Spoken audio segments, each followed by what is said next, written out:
parole aux associations.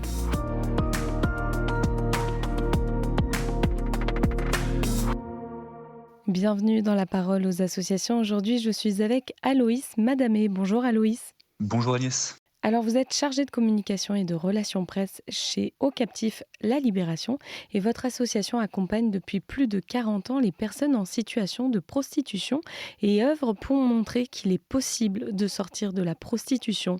Aujourd'hui, vous nous partagez le témoignage d'Ariana. Oui, tout à fait. Et Ariana, donc, elle est sortie victorieuse de son parcours de sortie de prostitution il y a quelques mois, avec à la clé un logement et même un travail. Et donc à l'heure où je vous parle, elle habite à Paris au sein d'une colocation solidaire de l'APA, donc l'association pour l'amitié. Et elle travaille comme vendeuse chez H&M parce qu'elle a obtenu un CDI il y a quelques mois. Et donc Ariana, elle est originaire au départ du Pérou, elle a grandi là-bas, et après un petit passage en Argentine, elle est arrivée en France à Paris, et elle a connu des années assez douloureuses. Et puis un beau jour, les captifs sont venus à sa rencontre lors d'une tournée rue dans le bois de Boulogne.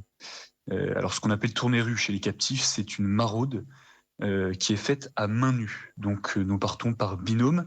En l'occurrence, pour les tournées en prostitution, nous partons en trinôme, chaque semaine, le même jour, à la même heure, pour rencontrer les mêmes personnes sur le même parcours et puis créer peu à peu du lien avec elles. Et le but aussi, c'est de les inviter dans nos permanences d'accueil. Donc ces accueils où on le retrouve le même principe des mains nues, c'est-à-dire qu'on y accueille les personnes rencontrées en tournée rue pour qu'elles puissent simplement se poser, discuter, faire des jeux, boire un café, etc. Et alors, qu'est-ce qu'Ariana a trouvé au Captif pour réussir à sortir de la prostitution ?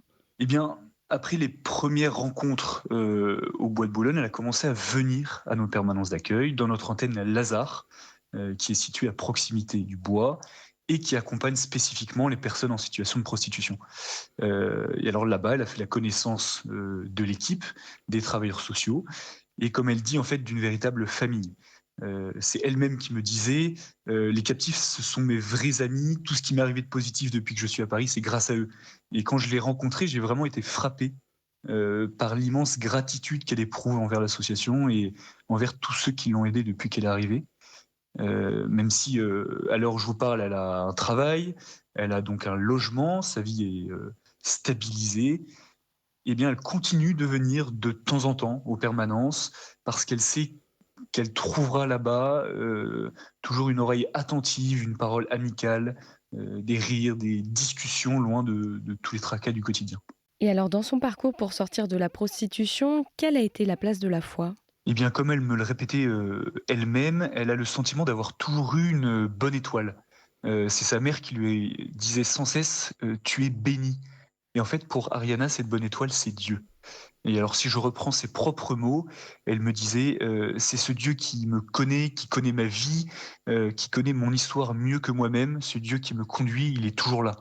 Elle me disait aussi c'est grâce à lui que je me lève le matin, que je respire, que je vis. Et donc, pour elle, Dieu a toujours été là. Il a su mettre les bonnes personnes sur sa route. Et donc, elle pensait notamment aux captifs, dont la rencontre a pu lui donner une seconde chance après des années de galère. Et aujourd'hui, si vous la rencontriez, je pense que vous seriez assez frappé par la joie qui émane de son visage, par tous ses projets de vie, de danse, de chant, de théâtre, de cinéma qu'elle rêve d'accomplir et qui guide sa vie aujourd'hui. Une joie qui montre qu'il est vraiment possible de se libérer de la prostitution. Eh bien, merci Aloïs pour ce partage et ce témoignage. Et on peut avoir plus d'informations sur le site internet captif.fr. Je vous souhaite une très belle journée. Je vous dis à bientôt. Merci Agnès, bonne journée.